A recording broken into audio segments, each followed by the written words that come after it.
Buenos días. ¿Cómo han ido las vacaciones de Fallas? Bueno, más o menos descansando, supongo todos. Hoy empezamos un tema muy grande, el tema del Renacimiento. Es un tema muy chulo, muy largo, pero muy guapo. ¿Por qué? Porque tenemos artistas de la talla de Michelangelo, Leonardo, Leche Botticelli, hay un montón, Rafael, todas las tortugas ninjas y es un tema muy chulo. Además, por fin vamos a respirar un poquito de la temática cristiana, que aquí empieza a tener un montón de conflictos. Ahora ya despacito iremos hablando de los conflictos que hubo con el cristianismo. Y bueno, hay un paradigma de cambio de pensamiento y de cambio en general de todo. Eh, a partir de ahora grabaremos las clases así en vídeo. Mientras pueda me ayudará Lola, que me está ayudando ahora. Y luego intentaré hacerlas yo. Y sería ideal haberlo podido hacer por videoconferencia, que todo el mundo hablara. Pero no se me ocurre ninguna manera de que podamos estar 25 personas conectadas. Entonces yo iré comentando cositas del vídeo y Lola apunta a la pantalla y iremos viendo cositas en la pantalla del ordenador como buenamente podamos para que se parezcan a lo de clase. Vale, megua. Vale. De todos modos, lo más importante, yo os pasaré fotos, ¿vale? Y sabéis que tenéis el libro. Yo me voy ayudando con el libro, ¿lo veis? Entonces vamos a ir siguiendo un poquito del libro. Bueno, comentaros que precisamente una crisis, bueno, mucho más bestia que esta, ¿vale? Una peste que hubo bestial en Europa, que curiosamente llegó de China a Europa entrando por Italia, infectó Italia y luego todo el Mediterráneo. ¿Recordáis el mapa de la peste que vimos el año pasado? El año pasado no. El tema anterior, que parece que fue en otra vida, pues la peste, hubo una peste muy bestial que mató a una de cada 3 personas. Fijaos si, imaginaos, de 10 personas, una de cada 3, es que de 10 personas se carga, yo qué sé, las mates no son lo mío, pero lo menos se carga 3, ¿vale? Pues muere mucha gente y cambia un poco la manera de pensar de las personas, ¿no? Cuando todo esto se supera, hay como una especie de renacimiento en todos los sentidos, ¿no? La gente tiene ganas de aprender, de saber, de vivir, aprecian más todo lo que tienen, ¿no? Todos los conocimientos que han ido adquiriendo. Y por supuesto toda esta problemática de la peste les hace replantearse su religión, cómo la están viviendo y cómo la está enfocando la iglesia. Bueno, el Renacimiento normalmente se le llama Rinascimento y tendremos un montón de palabras en italiano como Trecento, Quattrocento, Cinquecento, Botticelli, Michelangelo, porque surge en Italia. Surge en Italia y de hecho el Trecento prácticamente y el Quattrocento transcurren solamente en Italia. Después durante el Cinquecento ya el Renacimiento se expande por el resto de Europa y bueno, llega a España y llega a todas partes. Bueno, voy a ir poquito a poco. ¿Qué cambios lleva el Renacimiento consigo? En primer lugar,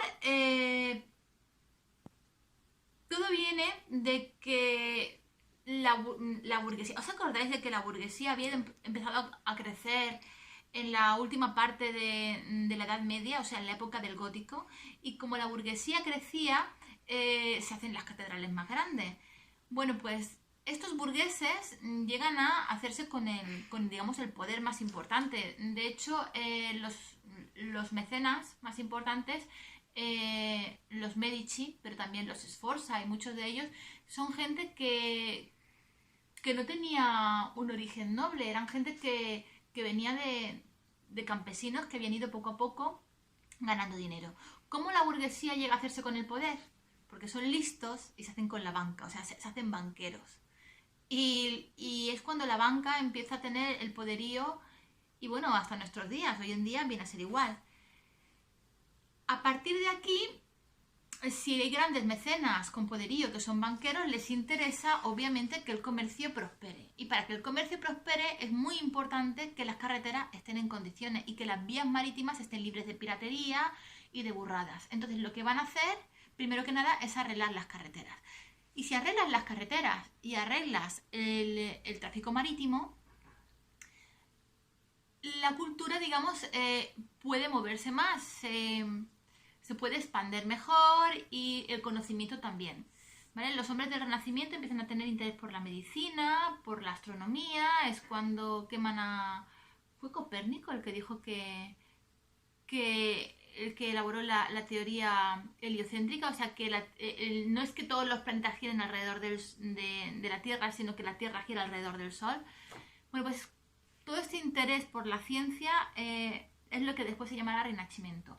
Los hombres del Renacimiento, cuando miraban hacia atrás y veían la Edad Media, la consideraban un periodo negro, oscuro, cutre, una vergüenza, y se avergonzaban de todo eso y como que querían borrarlo de la historia. Entonces ellos reivindicaban la cultura y el arte tal como era antes de la Edad Media. Vuelven otra vez al gusto por la mitología clásica, por los escritos de los clásicos, rescatan los libros de Vitruvio, que era romano, y vuelven otra vez a intentar de alguna manera inspirarse en el Renacimiento, porque ellos no copian, digo en el Renacimiento, en los órdenes clásicos y en Grecia y Roma, y no copian a Grecia y Roma, sino que se inspiran en Grecia y en Roma para continuar evolucionando y hacer algo más currado, más trabajado, más estudiado, ¿vale? Más moderno. ¿Qué cositas? Pues nada, comienzan los grandes viajes, aparece el humanismo, entendemos por el humanismo que el hombre pasa a ser la medida de todas las cosas. Si os acordáis, en el gótico las catedrales eran cuanto más grandes mejor, ¿no? Sevilla quería tener la catedral más grande del mundo, cuanto más alto mejor, para proclamar la grandeza de Dios.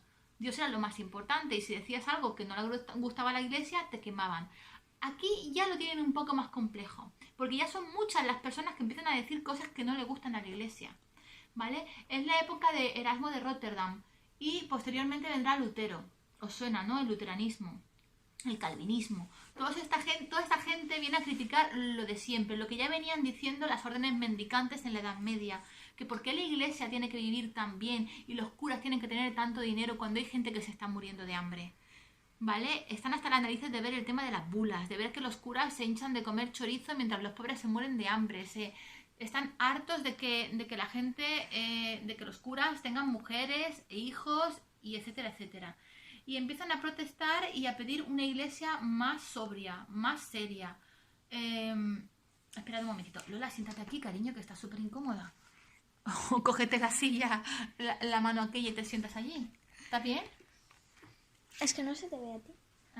¿Cómo que no se me ve a mí? ¿Se me tiene que ver? Ya, si me siento aquí no se te ve. Vale, tú de vez en cuando te mueves un poco para que los alumnos no se aburran, ¿vale? Vale, sí. Los protestantes, ¿vale? Será la época en la que aparezca el protestantismo. La cosa se va a poner mucho más seria después. Cuando Carlos V, por ejemplo, era emperador de España y España empezó a ser el imperio, o ya era el imperio donde no se ponía el sol, ¿vale? Que ya teníamos España, Nápoles, Flandes, Países Bajos, América, Granada, Canarias, Ceuta, Melilla, las Vascongadas. Bueno, pues en aquella época Carlos soñaba con tener una Europa única y unida bajo la bandera del cristianismo. Y fue cuando se las vio muy muy mal con los protestantes. Y esto no tiene nada que ver con el tema, pero hace mogollón de años, una vez yo estuve muy marica, con una fiebre muy alta, se deliraba y me creía que era Carlos V. Y no podía dormir de la preocupación tan grande que yo tenía de no conseguir una Europa católica completamente unida en el catolicismo. Y esta era la preocupación principal de la iglesia en aquel momento. También es verdad que la iglesia cambia un poquito también, en el sentido de que durante el Renacimiento se pone de moda todo lo que tiene que ver con el arte clásico de Grecia y de Roma, y eso quiere decir que vuelven otra vez a ponerse de moda las figuras desnudas, pues evidentemente no van a pintarte una Virgen desnuda ni una Santa Catalina desnuda, o también, señores, porque pensad un momentito en el Jesucristo que pinta Michelangelo en la Sistina, que está en bolas, que lleva un taparrabos, gente. ¿Vale? Los paños de pureza se recortan. Acordaos que en la Edad Media el paño de pureza era un faldón que llevaba a las rodillas. Se va recortando el paño de pureza. Empieza a contemplarse con menos malicia el desnudo, ¿vale? Pero normalmente se reserva para temas como, no sé, como representar una Venus o Susana y los viejos, que es un tema súper recurrente de una chica joven observada por muchos viejos. Ese tema les encantaba. ¿Qué más? Pues representan mucho también a ninfas, sátiros, en fin, mitología, y dejan normalmente los desnudos para eso, ¿no? Para los temas más paganos, digamos. Esto del paganismo va a venir de los grandes mecenas. Los grandes mecenas, que eran gente que de origen muy humilde, que... Kira, El pájaro. que se le ve la cola. Se le ve la cola. Kira, quita la cola. Vale, ven conmigo, ven. Le dejamos que salga. Se come el móvil. Saluda. Vale, pues... ¿por dónde iba? Lola, ¿qué estaba diciendo? Por los sátiros y las ninfas. No vaya por ahí, ya me he saltado eso. Ah, sí, vale, estaba hablando de los mecenas. Se entiende por mecenas una familia que favorece a los artistas y por tanto al arte. O sea, quiero decir, son algo parecido a los marchantes de hoy día, ¿no? Gente que te compra tu obra, te la paga a buen precio y además incluso te hace publicidad. Mirad, he conocido un pintor maravilloso, se llama Michelangelo y fijaos qué bien pinta. Y a todo el mundo se lo presento y lo invito a las fiestas y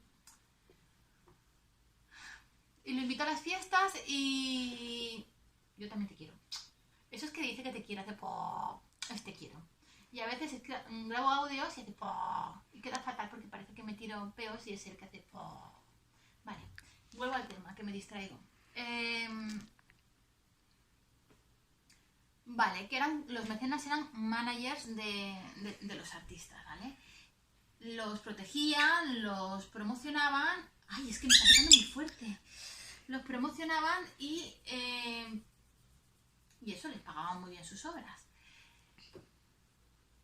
Estos mecenas a veces venían, ya les he dicho antes, de familias de campesinos. Pero para que la gente no pudiera creer que por el hecho de venir de familias humildes ellos eran brutos, eran personas que se cultivaban muchísimo. Se leían, escribían, se rodeaban de artistas, promocionaban el arte.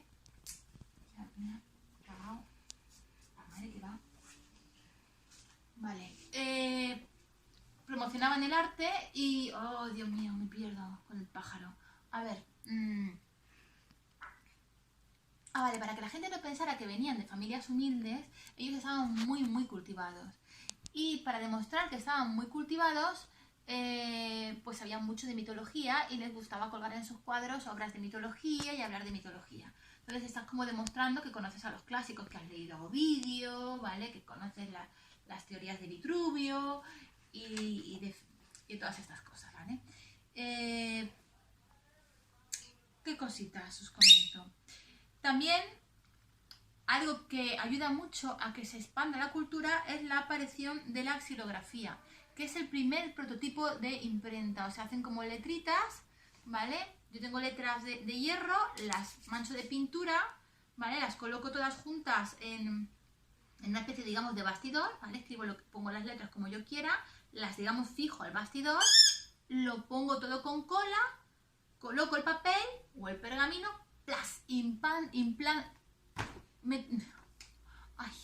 estampo ahí la xilografía, ¿vale? Y quedan las letras estampadas.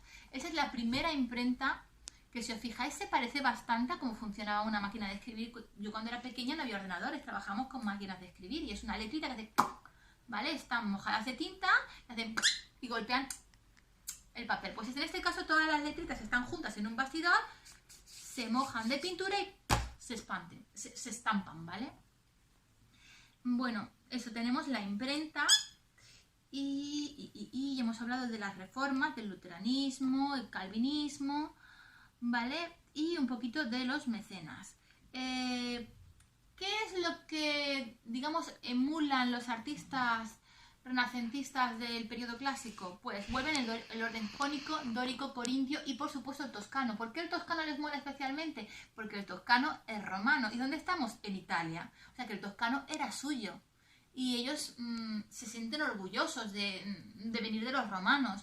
Y de hecho el Panteón de Agripa, ¿os acordáis del Panteón de Agripa? Que tenía una cúpula enorme que con el óculo, bueno, leche si salía en el examen, ¿vale? El Panteón de Agripa, el del examen. ¿Que os acordáis que si tú le dabas la vuelta a la cúpula era perfecta y tocaba, formaba una esfera que tocaba el suelo? Pues el Panteón de Agripa les encantaba, ¿vale? Y les servirá de inspiración. Por otro lado, Vitruvio. Vitruvio, bueno, el hombre de Vitruvio es el mural que está arriba de la escalera que sale el tipo este, que lo habéis visto 1000 veces, pinta por Michelangelo, así con los brazos extendidos y las piernas extendidas, que está hecho para estudiar la proporción divina, el número phi, y la palabra phi viene de Fidias. ¿Os acordáis de Fidias? El escultor que hizo el Panteón en Grecia, ¿vale? Bueno, pues Vitruvio estudiaba la proporción áurea, y estudiaba la proporción áurea en el cuerpo humano, ¿no? Porque se ve que la proporción áurea está también en consonancia. Lola, atención, ¿me estás enfocando bien? De la mano con respecto al brazo, ¿vale? Y en el hombre de Vitruvio, si tú pinchas el compás en el ombligo, ¿vale? Puedes trazar una circunferencia que toca justamente los brazos y las piernas extendidas del humano.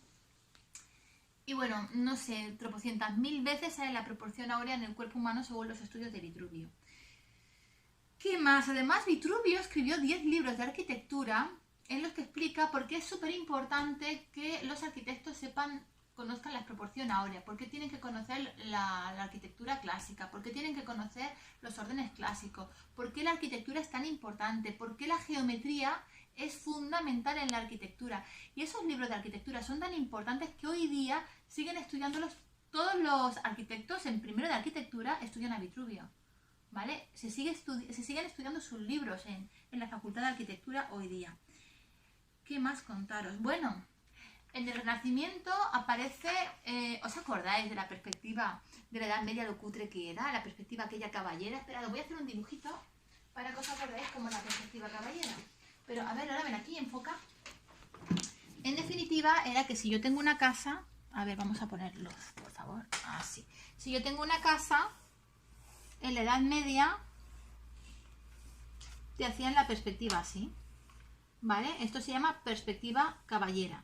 Parece como que está en la casa vista desde arriba, como si un caballero fuera a caballo y viera la casa así. A ver, este portaminas, ahí, ¿vale? Se vería así. Es un poquito cutre, ¿vale? En el Renacimiento, Leonardo da Vinci trabajará con la perspectiva caballera, según la cual podemos tener un punto de fuga central o dos puntos de fuga laterales que se llamará perspectiva cornuta. Entonces, si yo, por ejemplo, tengo una casa, la dibujaría aquí y después la casa fuga hacia el punto de fuga, ¿vale? De modo que la casa, luego de aquí gira para allá, hace así, hace todo un juego de líneas, de modo que la casa sería así, que queda bastante más real, ¿vale? Porque sigue la deformación natural del ojo, porque nosotros nos creemos que vemos muy bien, pero no vemos muy bien, y la prueba es que un águila ve mucho mejor que nosotros, que los mosquitos, por ejemplo, pueden ver las temperaturas, que ahora, ¿me enfocas a mí, pichón? Los mosquitos pueden ver las temperaturas, las águilas ven un ratón desde la quinta puñeta. ¿Qué más? Hay animales que ven en la oscuridad mejor que nosotros, como el gato. O sea, nuestra vista no es perfecta. Si, por ejemplo, yo os enseño este libro, ¿vale? Y vosotros tenéis que dibujar este libro, veréis que esta parte de aquí se ve como más grande que esta. A ver, Lola, enfoca para acá. Si yo tengo que dibujar un libro para que me quede bien real, ¿veis? Tengo que hacer que esta parte de aquí sea más estrechita que esta de aquí, que es más amplia, ¿vale? Pues esta deformación, ¿vale?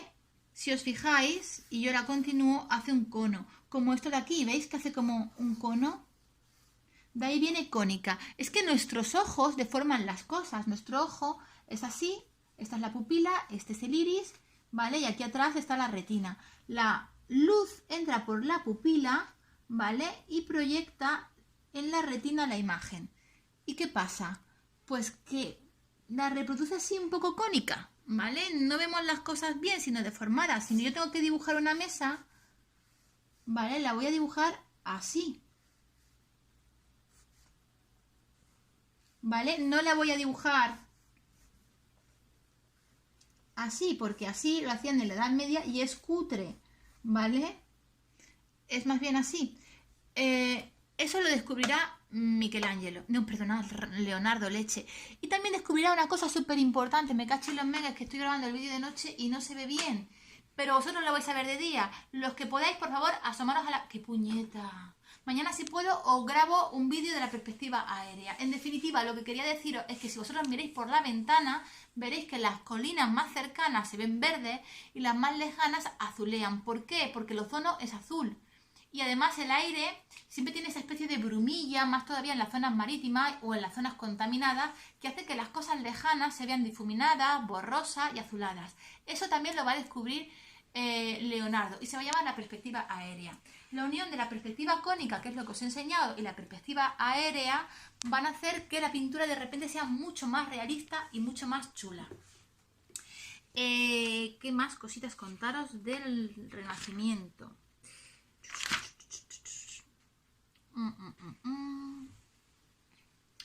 Vale, durante el Renacimiento tendremos nuevas técnicas. Hasta ahora sobre todo pintaban con templos, ¿os acordáis? Con yema de huevo o con huevo entero. Vale, también se puede utilizar la clara, pero es más quebradizo. Más brillante, pero más quebradizo. Ahora van a introducir el óleo. En realidad Giotto ya lo utilizaba, pero Giotto yo ya os dije que para mí ese tío era del Renacimiento, porque para mí el Trecento es Renacimiento. Bueno, pues el óleo lo van a hacer mezclando el pigmento de toda la vida, pero esta vez con aceite de linaza o con aceite de adormidera o de nueces. De adormidera, ¿sabes? Que es el del opio. Bueno, más cositas. Así, el artista. En la Edad Media el artista pertenece a un gremio, igual que está el gremio de los carpinteros o el gremio... Lola, ¿tú estás pendiente de mí? Porque el pájaro está jugando al dentista otra vez. Con Lola, espera que os lo enseñe. Ay. A ver, Lola, pon la boca. Está jugando al dentista con el pájaro y yo no sé si me está enfocando bien. Vale, toma, Lola, volvemos al tema. Toma, toma, coge. Vale. En la Edad Media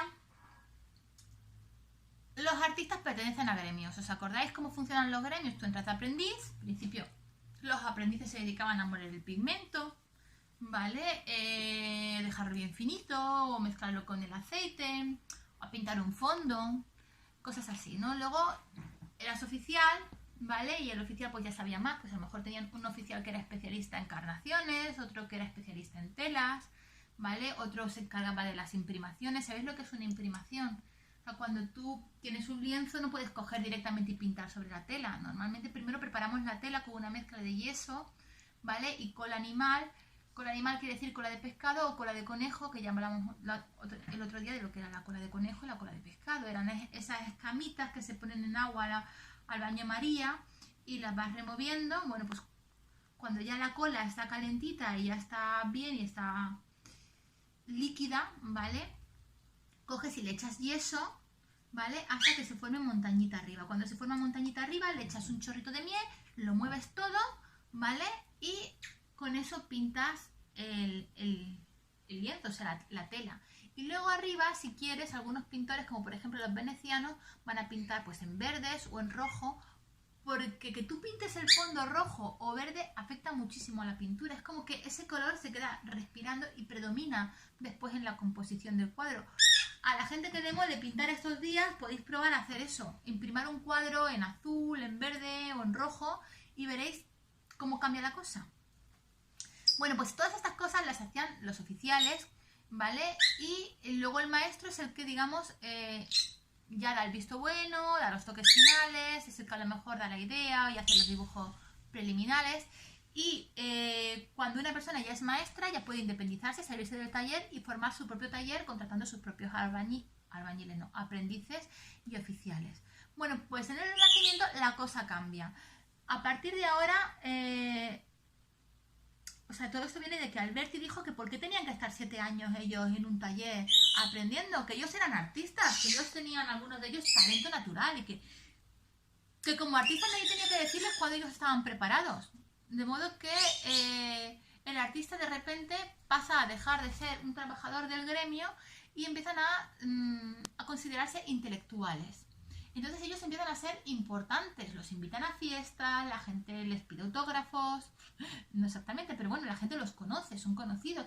Ellos están orgullosos de ser artistas, empiezan a firmar sus obras y empiezan también a hacerse autorretratos. Lola, por favor, ¿puedes enseñarles este autorretrato? Este señor es Durero, ¿vale? Y está aquí representado según la proporción áurea, ¿vale? Con esta especie de cara de 3/4 que no está ni de frente ni de perfil. Esta manera de retratar será súper conocida en el Renacimiento. Se hará mucho. Mirad, aquí tenemos otro tío en 3/4, ¿vale? Este es Lorenzo de Medici, uno de los más importantes mecenas de la Edad Media. Los Medici son una mafia. Y como luego tengo que hablaros de los Medici, lo que haré es poneros un vídeo para que veáis que eran una puñetera mafia. Y otros que molaban un huevo, que son de vuestra tierra, son de Gandía, eran los Borgia. Por favor, tenéis que ver la serie de los Borgia, porque son una pasada. Eran la mafia, pero la mafia, totalmente. Bueno, a ver, fijaos qué casualidad. Los Medici de esta peña en Italia y la Cosa Nostra también es de Italia, Bueno, pues eso, empiezan a hacer autorretratos porque están orgullosos, ¿vale? De ser artistas. Bueno, etapas del Renacimiento. 4, gente, el Trecento, el Quattrocento, el Cinquecento y el manierismo. El manierismo quiere decir a la maniera de cada maestro. Cada uno ya hace lo que le da la gana. Llega un momento que ellos son tan artistas que dicen, es que a mí me da la gana de dejar esto inacabado porque a mí me gusta así. Eso sobre todo Michelangelo, que se dejaba muchísimas obras a mitad. Es que a mí me gusta así. Bueno, vale. O gente como el Greco. El Greco... Hostia, me queda muerta por ir con vosotros al Museo Pío. Gente, a ver si organizamos una excursión por nuestra cuenta al Museo Pío cuando se acabe toda esta historia. Bueno, pues el Greco ya sabéis cómo pinta. Esperad un momentito, voy a poneros una imagen del Greco. A ver, ordenador. Lola, enfoca el ordenador. Uy, vale. A ver. Gente. El Greco obra.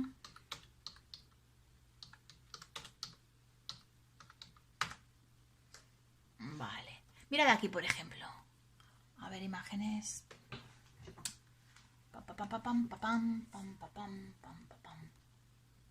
Vale. Aquí. Uy, este no es. Yo quiero este. Este. Vale. Por favor, fijaos en la desproporción bestial de la cabeza pequeñísima y el cuerpo tan grande. ¿Vale? Fijaos en esta especie de gracias de aquí. De nuevo las mujeres desnudas. ¿Veis?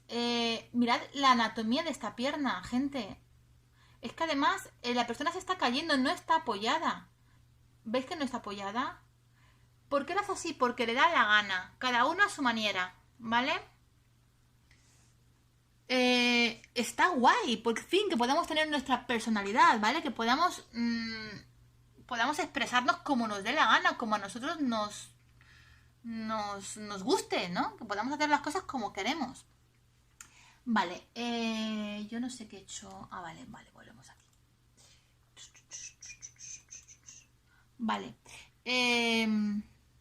Estas son las características principales del Renacimiento, ¿vale? La búsqueda de inspiración en la antigüedad clásica, el dominio de la perspectiva, que ya hemos hablado de ello, el hombre como centro, otra vez el hombre se puede representar desnudo, se estudian sus proporciones, ¿vale? E incluso había gente como Leonardo que robaba los cadáveres o pagaba gente para que le trajeran cadáveres para poder estudiar cómo era la anatomía y los músculos y los huesos. Y la observación e imitación de la naturaleza, ¿vale? Así como el cambio de temática que ya lo hemos dicho. Cambio de temática porque aparece otra vez la mitología clásica como temática. Bueno, del Trecento, ¿qué vamos a decir? Nada. Porque, ¿qué pasa? Que lo dimos ya en el anterior tema. Es toda la época de Giotto, ¿os acordáis? Del foco florentino en el que estaban Giotto y... Espérate, ¿cómo era? Mantegna, ¿vale? Giotto y Mantegna. Y luego tenemos en Siena a Duccio di Buonisegna y a... ¿cuál era el otro? Leche, que no me acuerdo. Duccio di Buonisegna y... Ay, ¿cómo era el otro? No me acuerdo, leche. Bueno, pues era esta gente. Espérate, que lo busco en un segundo. Simone Martini, puñeta. Simone Martini, ¿vale? Bueno, pues eso será en el 300, ¿vale? El 400 lo vamos a estudiar después despacito. Yo voy a hacer esquemas en arquitectura, en escultura y en pintura y lo voy a pasar en fotos de WhatsApp para que lo tengáis aprendido, ¿vale? Y en el manierismo, bueno, el 500, que el 500 ya la cosa se expande por todo Europa. Nosotros vamos a estudiar el 500 aquí, en Italia, y después el 500 en España, en la época de Carlos V y Felipe II. Yo os comenté que teníamos muchísima pintura de aquella época porque tanto a Isabel la Católica como a su hijo, a su nieto Carlos y a su bisnieto Felipe les encantaba coleccionar pintura del Trecento. Tenemos cuadros del Bosco, tenemos cuadros de Van der Weyden, de Van Eyck y de toda esa gente porque lo coleccionaban. Y todo eso está en el Prado.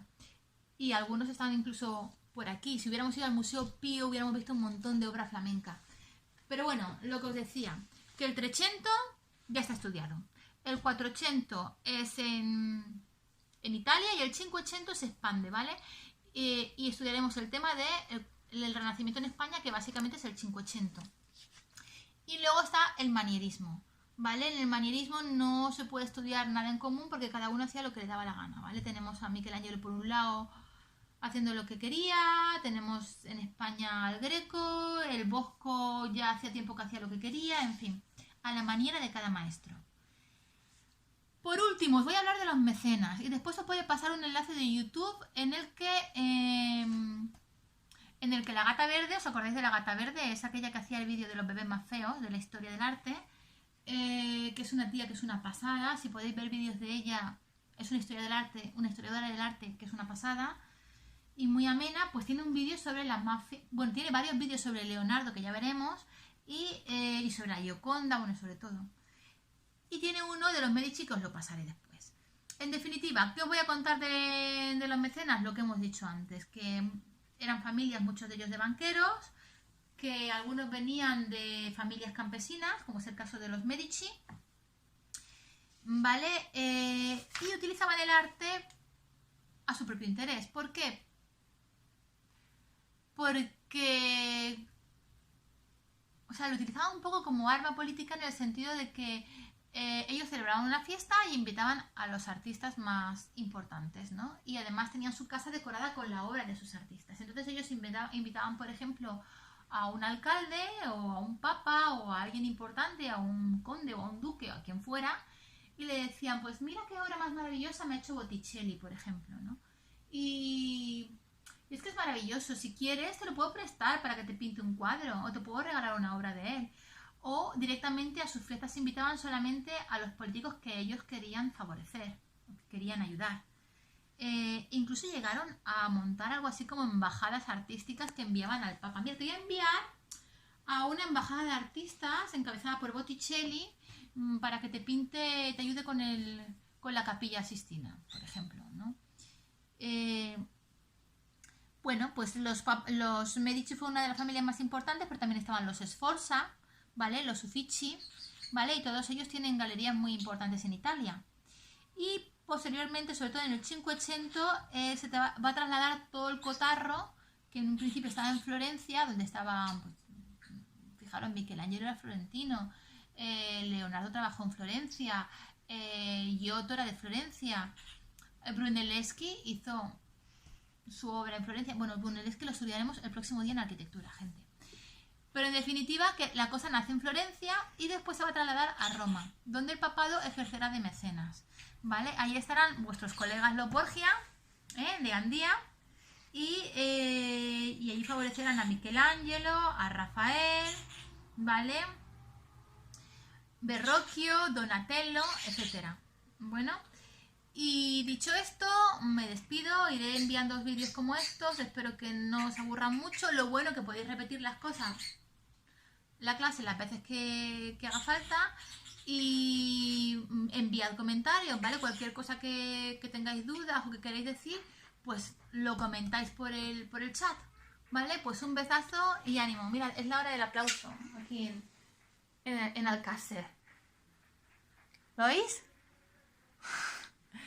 Venga, gente, ánimo. Mira, esta se ha dormido en mi pelo, ¿verdad, Lola? ¿Se ha dormido en el pelo?